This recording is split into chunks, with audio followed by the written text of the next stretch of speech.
আসসালামু আলাইকুম প্রিয় দর্শক, সবাই কেমন আছেন? আশা করি ভালো আছেন। আলহামদুলিল্লাহ, আল্লাহর রহমতে আমি ভালো আছি। আজকে আমি কুয়েতের বর্তমান পরিস্থিতি, ভিসা ইনফরমেশন, কোম্পানির আপডেট এবং নিরাপদভাবে কুয়েতে আসার গাইডলাইন সম্পর্কে আলোচনা করব। So mister Aziz 365 YouTube channel থেকে আপনাদের স্বাগতম। যেখান থেকে আমার ভিডিওটি দেখছেন, ভিডিওটি ভালো লাগলে লাইক, বন্ধুবান্ধবদের সাথে শেয়ার করে নেবেন এবং অবশ্যই আমার চ্যানেলকে সাবস্ক্রাইব করে নেবেন। আর যারা ইতিমধ্যে সাবস্ক্রাইব করেছেন তাদেরকে অসংখ্য ধন্যবাদ। সো আর দেরি না করে আমি আমার মূল বিষয় চলে যাচ্ছি। ফার্স্ট অফ অল কথা বলা যাক কুয়েতে আসার আগ্রহ বাস্তবতা। বাংলাদেশ থেকে অনেকে কুয়েতে আসতে আগ্রহ আছেন এবং অনেক মানুষ কুয়েতে আসতে চাচ্ছেন, কিন্তু কুয়েতে আসার পর অনেকেই প্রতারিত হচ্ছেন বিভিন্ন কোম্পানির মাধ্যমে বা স্যালারির মাধ্যমে বা টাকাখানির মাধ্যমে। আবার অনেকে বাংলাদেশ থেকে যে এজেন্সি বা ট্রাভেলসের মাধ্যমে টাকা ইনভেস্ট করে চিন্তিত হচ্ছেন এখন কি করা যায়। কিন্তু অনেকেই কোম্পানির নাম না জেনে যে কোনো কোম্পানিতে এজেন্সি বা ট্রাভেলসে যে কোনো কোম্পানি একটা নাম দিয়ে আপনার ভিসাটা বের করার পর আপনি প্রতারিত হচ্ছেন।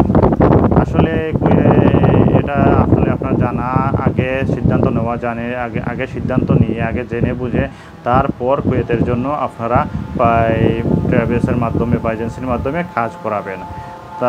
তা না হলে আপনি প্রতারিত হবেন, আপনার এই কষ্টের টাকাটা লস যাবে। কুয়েতের ক্ষেত্রে আমি আপনাদেরকে বলবো, কুয়েত এত অনেক ডেভেলপ কান্ট্রি কুয়েত, কিন্তু কুয়েতে আসার পর অনেকেই ভালো কাজ পায় না, এক কাজ কথা বলে অন্য কাজ করিয়ে দেয়। এটা হচ্ছে কুয়েতের ট্রাভেলসের বা এজেন্সির এই প্রতারণা। এটা ভালো একটা কাজ দেখাবে, যেমন আপনাকে দোকানের কাজ দেখাবে, শপের কাজ দেখাবে, রেস্টুরেন্ট কাজ দেখাবে, দেখানোর পর আপনার কুয়েতে আসার পর আপনি দেখবেন অন্য কাজ করছেন এবং স্যালারি আপনাকে যেটা বলবে সেটা পাবেন না। এটাই হচ্ছে ট্রাভেলস এজেন্সির মাধ্যমে আপনাকে প্রতারিত করে যাচ্ছে। সো সেদিকে আপনারা একটু লক্ষ্য রাখবেন। ফাইল সাবমিট করার আগে আপনারা ভালোভাবে সিদ্ধান্ত নিয়ে তারপর আপনারা ফাইলটা সাবমিট করবেন ট্রাভেলস বা এজেন্সির মাধ্যমে, যার মাধ্যমে করেন না কেন ভালোভাবে জেনে বুঝে তারপর ফাইলটা সাবমিট করবেন। এখন বলা যাক বর্তমান ভিসা পরিস্থিতি। কুয়েতে এখন বর্তমানে প্রচুর ভিসা হচ্ছে বাংলাদেশ থেকে, আর অনেকেই বাংলাদেশ থেকে যার মাধ্যমে কাজ করাচ্ছেন এজেন্সি বা দালালের মাধ্যমে, তারাও কাজ দিচ্ছে, কিন্তু অনেকেই প্রতারিত হচ্ছেন। সো কুয়েতে এখন আসতে পারবেন, কারণ কুয়েতে আসতে দুদিন যারা বাংলাদেশ থেকে অনেক মানুষ আসছে, এখনও আসতেছে, কিন্তু এই সঠিক মাধ্যম না ধরলে আপনি প্রতারিত হবেন কুয়েতের ভিসার ক্ষেত্রে, পারমিটের ক্ষেত্রে।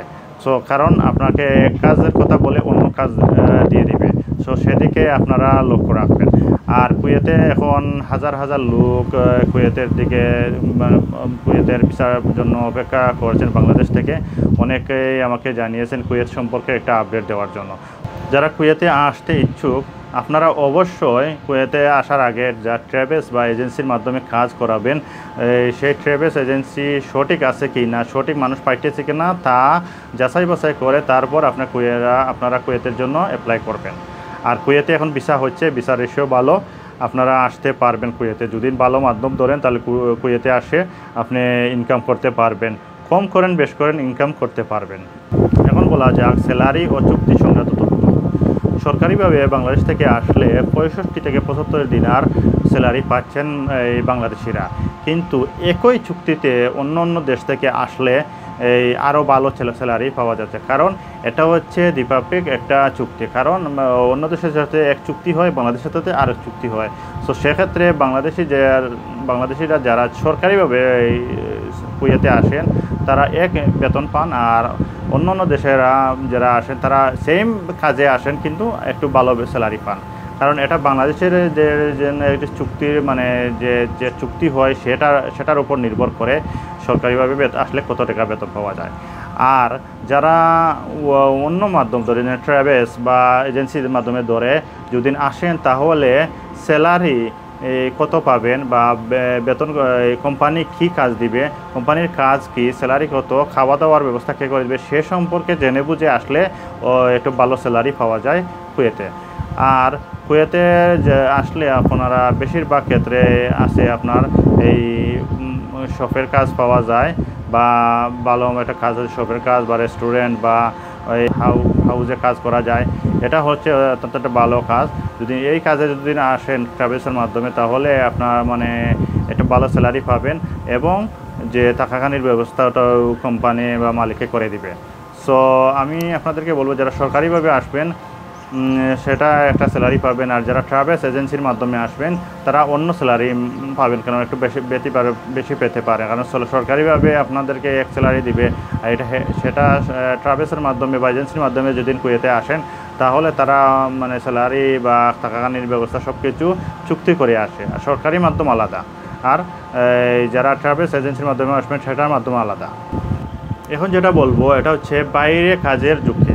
কুয়েতে এখন আগের মতো বাইরে কাজ করা যাচ্ছে না। এখন দুদিন বাইরে কাজ করলে আপনি ধরা খাবেন, আর আপনাকে দেশে পাঠিয়ে দিতে পারে। ওই বিগত কয়েকদিন আগেই কুয়েতে 2700 জনকে ধরে বাইরে কাজ করার জন্য ধরে দেশে পাঠিয়ে দিয়েছে। সো আমি আপনাদেরকে বলবো যদি আসার আগে আপনি ভালো কোম্পানি বা ভালো স্যালারি দেখে তারপর এজেন্সি বা দালালের মাধ্যমে ট্রাভেলসের মাধ্যমে যার মাধ্যমে কাজ করাবেন ধরে আসবেন, কারণ যাতে আপনি বাইরে কাজ করতে চান না, যাতে বাইরে আপনাকে কাজ করতে হয় না সেটার কারণ বাইরে আপনারা কাজ করবেন না। আর কারণ বাইরে কাজ করলে আপনি ধরা খেতে পারেন, আপনার যে কষ্টের টাকাটা দিয়ে আপনি কুয়েতে আসছেন সেটাই আপনার বিফলে যাবে। সো আপনারা কুয়েত আসার আগে ভালো কোম্পানি, ভালো কাজ ধরে, ভালো স্যালারি ধরে তারপর ট্রাভেলসের সাথে চুক্তি করবেন এবং ডিল করবেন। আর আবেদন করার আগে এই ট্রাভেলস বা এজেন্সি যাচাই বাছাই করে আবেদন করবেন। আর কারণ অনেকেই বাইরে কাজ করে, এটার হচ্ছে কারণ যে স্যালারি কুয়েতে আসলে পাওয়া যায় সেটা দিয়ে সংসার ভালোভাবে চলে না, নিজেও চলা যায় না, এটার জন্য অনেকেই এই পরিস্থিতির শিকার হচ্ছেন, বাইরে কাজ করেন। সো আমি আপনাদেরকে বলবো আপনারা বাইরে না কাজ করে অন্তত কম স্যালারি দিয়েই আপনারা ঘরে যে কাজে আসবেন সেটার মাধ্যমে থাকেন, কারণ ধরা খেলে আপনার কোম্পানি বা আপনাকে যে স্পন্সর করে নিয়ে আসছে সেও আপনাকে ছাড়িয়ে আনবে না, তখন আপনি কি করবেন, তখন আপনাকে দেশে পাঠিয়ে দেবে। সো তাই আমি আপনাদেরকে সতর্ক করে দিচ্ছি, আপনারা কুয়েতে আসলে বাইরে কাজ করার চেষ্টা করবেন না, অন্ততপক্ষে টাকা ইনভেস্ট করে দেশে কিছু করেন, দেশে দিয়ে ইনভেস্ট করেন, তাহলে আপনার টাকাটা একটু মানে আপনি লাভবান হবেন। আপনার এইদিকে দেশে দিয়ে একটা ইনকাম হবে, কুয়েতে দিয়ে যে রুজি করবেন ইনকাম করবেন সেটা দিকে আপনার ফ্যামিলি চলবে, আপনি চলবেন কোনো মন্তে, আর এই দেশে দিয়ে যেটা করবেন সেটা দেখে একটা ইনকাম আসবে। তাই আমি আপনাদের কোনো টাকা ইনভেস্ট করে দেশে দিয়ে কিছু করবেন, কিন্তু আপনারা কুয়েতে আসলে বাইরে কাজ করবেন না, বাইরে কাজ করলে আপনি ধরা খাবেন, আপনাকে দেশে পাঠিয়ে দিবে। সো সে থেকে আপনারা একটু সতর্ক থাকবেন। এখন যেটা বলবো সেটা অত্যন্ত গুরুত্বপূর্ণ, চুক্তিপত্র যাচাই করা অত্যন্ত জরুরি। সো সে বিষয়ে যাওয়ার আগে আমি আর ছোট্ট একটা রিকোয়েস্ট, যদি আমার ভিডিওটি আপনাদের ভালো লাগে এবং উপকৃত করে তাহলে লাইক, কমেন্ট, শেয়ার করে রাখবেন এবং স্কিপ না করে ফুল ভিডিওটি দেখবেন। স্কিপ করে গেলে অনেক তথ্য জানা থেকে যাবে। চুক্তিপত্র যাচাই করা হচ্ছে আপনার অত্যন্ত জরুরি, কারণ যা ট্রাভেলসের মাধ্যমে আপনি কাজ করাবেন কুয়েতের জন্য তাকে বলবেন আপনার স্যালারি কত হবে, আপনার টাকাখানির ব্যবস্থা কে করে দিবে, আপনার কোম্পানির নাম এবং আপনার ছুটি এবং আপনার যে সুযোগ সুবিধা যেগুলো আছে সব কিছু চুক্তিতে লেখা থাকবে। সো সেগুলো সম্পূর্ণ যাচাই বাছাই করে তারপর আপনারা কুয়েতে আসবেন। যখন আপনার ট্রাভেলসে আপনার জন্য কুয়েতের একটা ভিসা রেডি করবে, ভিসা বের করবে, তখন সেটাতে চুক্তির টাকা থাকে আপনার এটা মানে কী কী সুযোগ সুবিধা আছে। সো সেটা আপনি ভালোটিকে ভালোভাবে যাচাই বাছাই করবেন। যদি এটা কুয়েতি ভাষায় লেখা থাকে সো আপনি গুগল ট্রান্সলেশনে গিয়ে আপনি কুয়েতের এটা ট্রান্সলেট করে নেবেন, করে নিয়ে তারপর আপনি যাচাই বাছাই করে তারপর আপনারা এটা মানে সিদ্ধান্ত নেবেন কুয়েতে আসবেন কি না। কারণ আপনি যদি চুক্তিপত্র যাচাই না করেন তাহলে আপনাকে যা এজেন্সি বললো বা ট্রাভেলস বললো, যেটাই বললো আপনি সেটাই শুনে সেটাতে চলে আসলেন, আসার পর আপনার লস হবে, আপনি একটা আপনার কষ্ট টাকাটা লস যাবে, আপনার এই সময়টা লস যাবে, আপনি প্রতারিত হবেন। সো আসার আগে আপনারা চুক্তিপত্র যাচাই বাছাই করে তারপর কুয়েতে আসার সিদ্ধান্ত নেবেন। আর কুয়েতের আসলে একই কোম্পানির অনেক লাইসেন্স থাকে, সো সেটা অনেক সময় অনলাইনে দেখা যায় না। তাই আমি আপনাদেরকে বলবো যে কোম্পানিতে আসবেন কোম্পানির নাম ঠিকানা সম্পূর্ণ যাচাই বাছাই করে দেখবেন, আর এটা অনলাইনেও দেখবেন আছে কি না। এই কোম্পানির নাম, ইমেল অ্যাড্রেস সব কিছু দিয়ে যদি গুগলে সার্চ দেন তাহলে অবশ্যই কোম্পানি অনলাইনেও থাকে কোম্পানি রিয়েল থাকে, তাহলে এটা শো করবে ওই অনলাইনে, গুগলে শো করবে।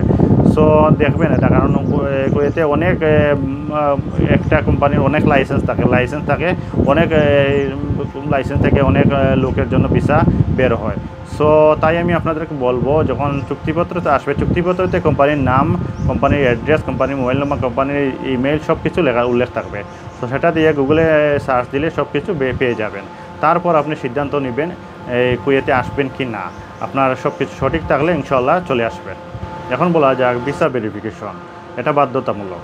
আসলে আপনারা কুয়েতে আসার আগে বাংলাদেশ দূতাবাস থেকে ভিসা ভেরিফিকেশন করে নিয়ে আসবেন। তাহলে যদি কুয়েতে আসার পর কোনো সমস্যায় আপনি পড়েন, তাহলে বাংলাদেশ দূতাবাসের কারণে আপনার সুযোগ সুবিধা পাবেন, সাহায্য পাবেন। সো তাই আপনারা আসার আগে অত্যন্তপক্ষে কুয়েতের ভিসা পাওয়ার পর আপনারা এই বাংলাদেশ দূতাবাস থেকে ভেরিফিকেশন করে নিয়ে আসবেন আপনার ভিসাটা। তাহলে আপনি কোনো সমস্যায় পড়লে এই সমস্যার সমাধান এই দূতাবাস থেকে আপনি হেল্প পাবেন, সাহায্য পাবেন। শেষে যেটা বলবো এটা হচ্ছে, যখন আপনারা কুয়েতে আসবেন, আসার আগে অন্ততপক্ষে এই ভিসা ভেরিফিকেশন করে নিয়ে আসবেন বাংলাদেশ দূতাবাস থেকে, এবং আসার আগে চুক্তিপত্র ভালোভাবে দেখবেন। আর যে যদি সেম চুক্তিপত্রের মধ্যে আপনার বেতন, স্যালারি এবং কোম্পানির নাম, কোম্পানির টাকাখানি সব কিছু সঠিক থাকে, তাহলে যে ট্রাভেলসের মাধ্যমে আসবেন তাকে অন্ততপক্ষে অল্প টাকা দিবেন, ফুল টাকা দিবেন না। যদি আপনি আসার পর সঠিক থাকে সব কিছু, তাহলে তো ওর যা ডিল করেছেন সব কিছু দিয়ে দিবেন। আর যদি আপনার সব কিছু সঠিক থাকে না, তাহলে আপনি ট্রাভেলসকে আপনি টাকা দিবেন না। কারণ আপনাকে যদি এক কথা বলে আরও আপনাকে এক কোম্পানির কথা বলে আর কোম্পানিতে দিয়ে দিল, এটা হচ্ছে এখন কুয়েতের যে প্রতারিত হচ্ছেন। এটার মাধ্যমে অনেকে প্রতারিত হচ্ছেন। অনেক ট্রাভেলস এটা দিয়ে প্রতারণা করে যাচ্ছে অনেককে কুয়েতের ব্যাপারে। কারণ এটা মিডল ইস্টে ওই বেশিরভাগ প্রতারণা করতে পারে ট্রাভেলসে, বা যার মাধ্যমে করাবেন সেই প্রতারণা করতে পারে। কারণ আপনাকে এক পয়সা বলবে আর পয়সা দিয়ে দিবে। সেটার জন্য আমি আপনাকে বারবার বলছি, আপনি চুক্তিপত্র দেখবেন, চুক্তিপত্র কী আছে, আপনার কোন কোম্পানি দিয়েছে, কোন কোম্পানির নাম, কোম্পানির অ্যাড্রেস, কোম্পানির সব কিছু ডিটেলস আছে চুক্তিপত্রের মাঝে। আপনার থাকাখানির ব্যবস্থা, স্যালারি সব কিছু আছে। তো সেটা যাচাই বাছাই করে তারপর সিদ্ধান্ত নেবেন কুয়েতে আপনি আসবেন কি না। সো এত সময় আমার ভিডিওটি দেখার জন্য আপনাদের অসংখ্য ধন্যবাদ। কুয়েতের নতুন নতুন আপডেট পেতে এবং তথ্য পেতে আমার সঙ্গে থাকবেন এবং আমার চ্যানেলকে অবশ্যই সাবস্ক্রাইব করে রাখবেন। ওকে, আল্লাহ হাফিজ।